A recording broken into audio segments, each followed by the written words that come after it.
this video we're going to take that SVG file that you created in Inkscape and we're going to bring it into Fusion so that you can use it as part of your CNC. So the first area we're going to go to is up here to Insert, and we want SVG. So once you click on that, it's going to want you to pick it. You have to go to from your computer in the lower left, and I'm just going to move this over a bit. And you need to go to your OneDrive where you saved it, and I called mine Froggy. So I'm going to pick Froggy and hit open. And we can see on this little map here, it wants us to, where do you want to place it? We want to place it on this surface. I'm going to zoom in here. Okay, you can't place it over down here, that'll be on the ground. You have to make sure you place it on the surface of the object you want. So I'm going to click there. Okay, it brings it in right on the origin point.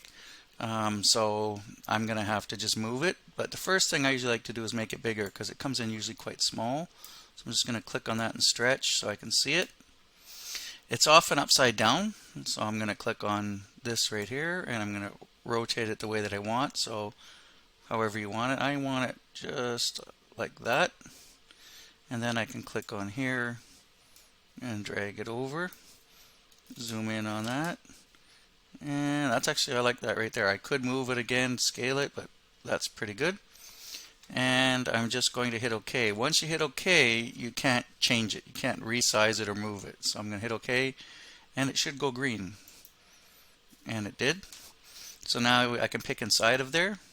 Okay, it's on the surface. Okay, so it's ready to be either etched or routed out. So, but that's another step in doing the manufacturing. So that's how to bring the SVG into your file.